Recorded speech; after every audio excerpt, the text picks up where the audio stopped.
Hello everybody, Landa here, and welcome back to this channel and another ranking. I hope you all had a great Christmas, and I thought, what's more fitting for Christmas than the Mission Impossible series? Yeah, it doesn't make sense at all, but I'm sticking with it. Alright, Mission Impossible. I'm excited for this one.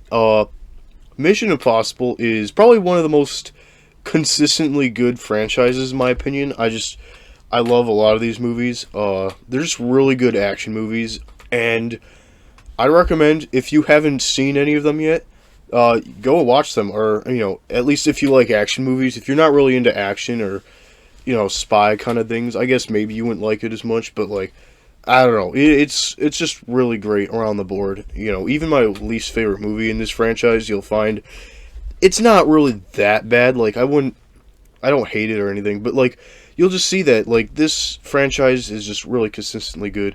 I've said that multiple times already. So yeah, I hope it's ingrained in your mind that this is a very good franchise, and I am going to be ranking it in this video.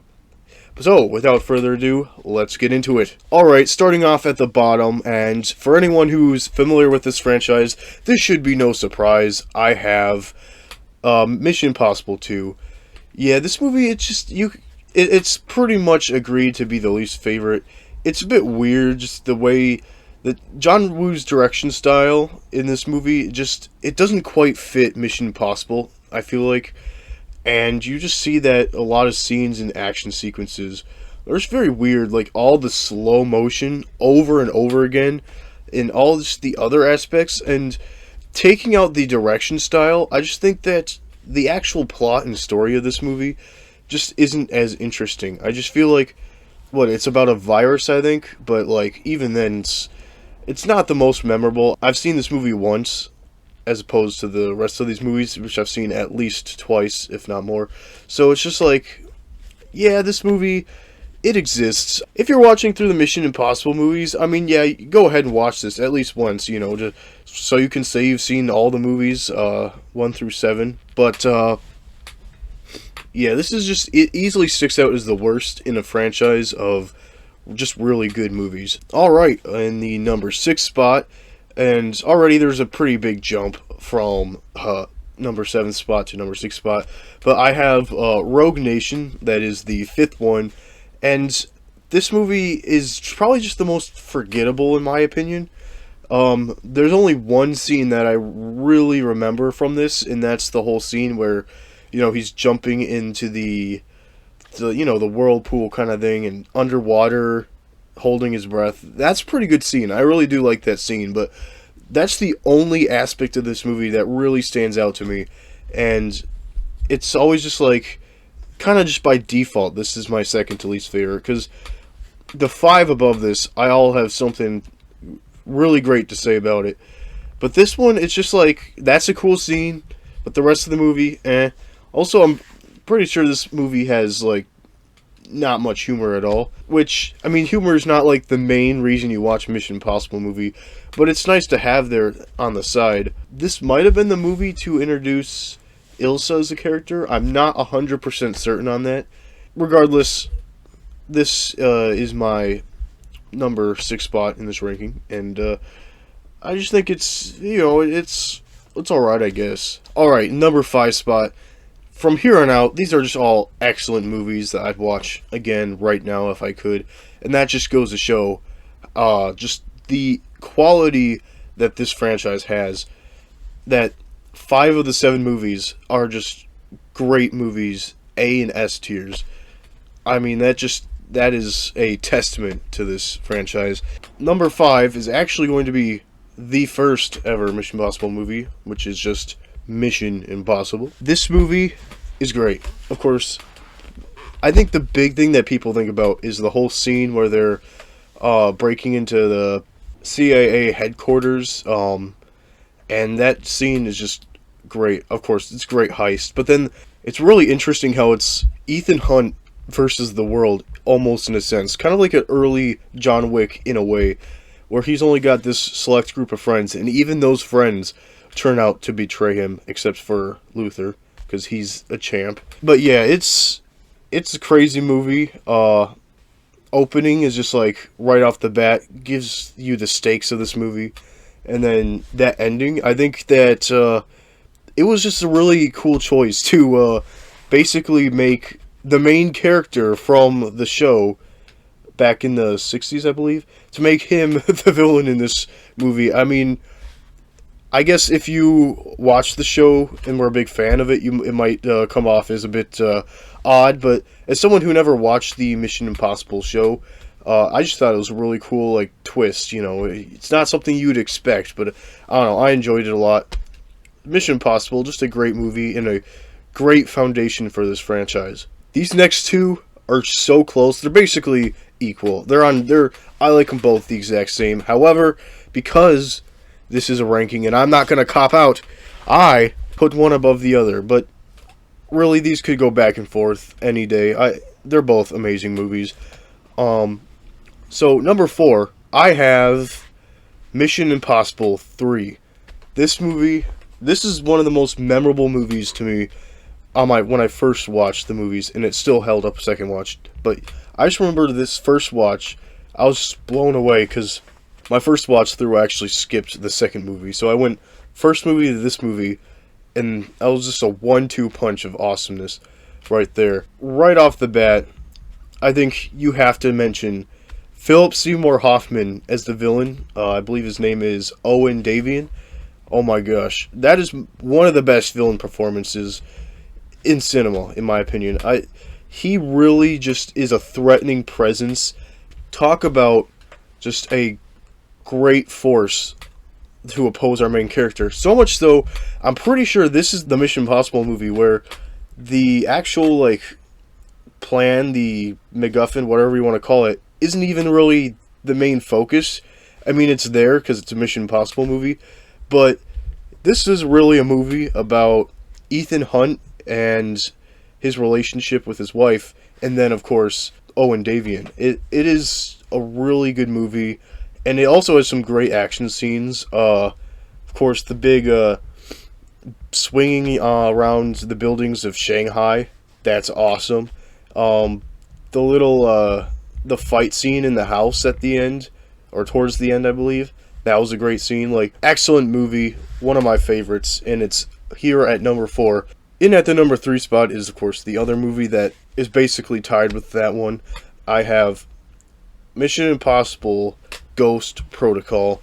That is the 4th one in the series, and it's really great. I just think this really set the precedent for what the series is kind of afterwards, but in a really good way. Like, there was a lot of experimentation with, the first 3 movies, and sometimes it really worked out well. I think the first one and the third one were great.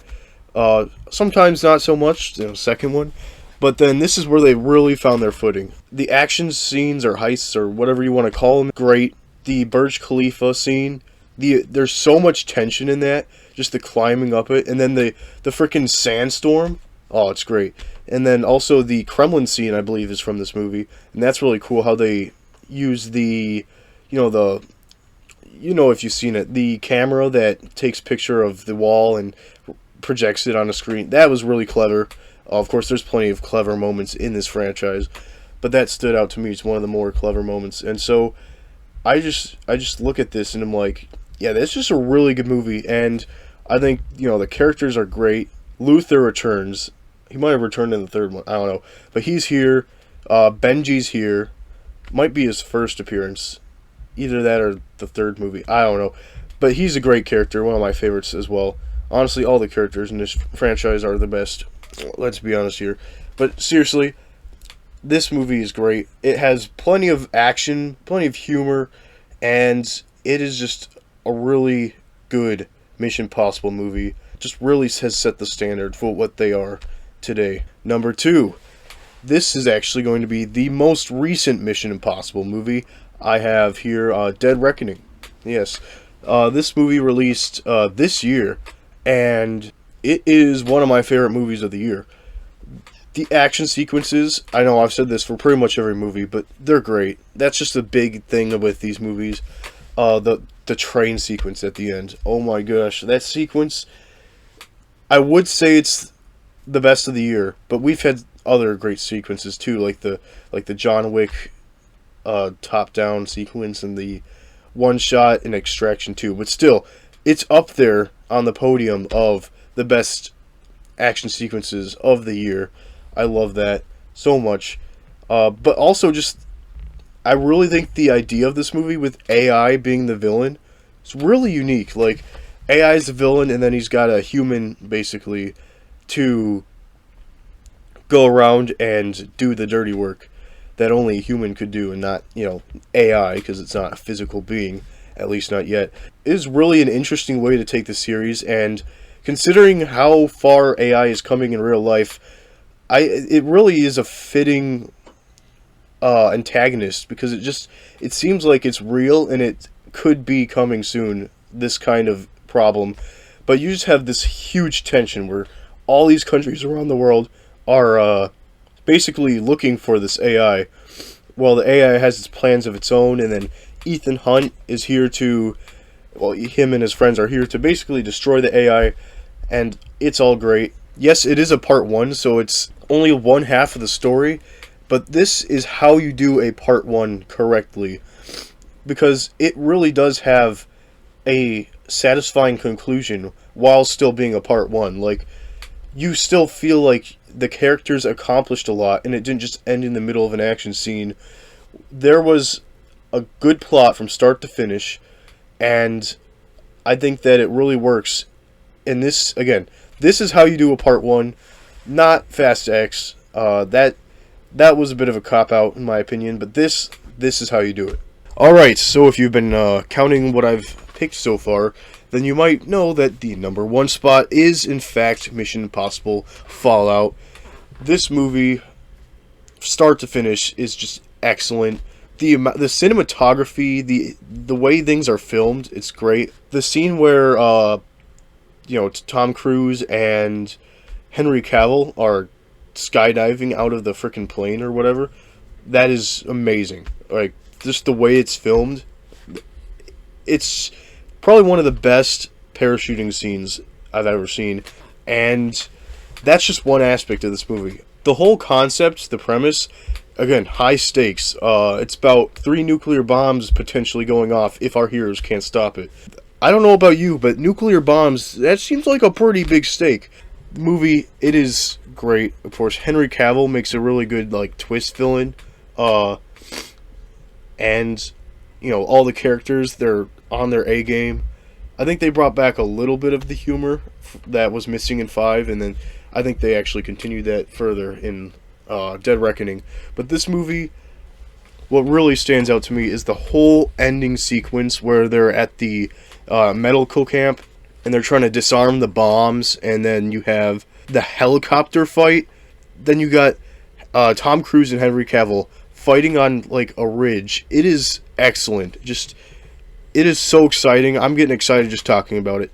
It is definitely a movie I wish I saw in theaters. Unfortunately, I did not see this in theaters. I bet it would have been awesome, though. And if they replay it or something, I'm going to be there, because this would have been awesome. All these movies really would have been great to see in theaters, and it's too bad I've only seen one in theaters so far. And again, if they do re-showings at my local theaters, I'll be there. Mission Impossible Fallout. Dead Reckoning was really close. I'd say that was not too far behind at all. But this Fallout still stands as my favorite, and just a prime example of how you do an action movie. Well, there you have it, folks. That's my ranking of the 7 Mission Impossible movies that are out so far. Again, one of my favorite film franchises out there, and you bet when they release Dead Reckoning Part 2, I'll be there, and I will be making another one of these videos, seeing if anything's changed in my prior rankings, and to see if where Dead Reckoning Part 2 takes place in the rankings. This was a fun video to make. Great franchise. If you haven't seen it, I'd recommend it. And yeah, that's pretty much all I have to say about that. Thank you for watching. I hope you all have a excellent new year. I know it's crazy. I feel like 2023 started not that long ago, but here we are, and it's already about to be 2024. I wish you all the best of luck for next year, and, well, until next time, see ya.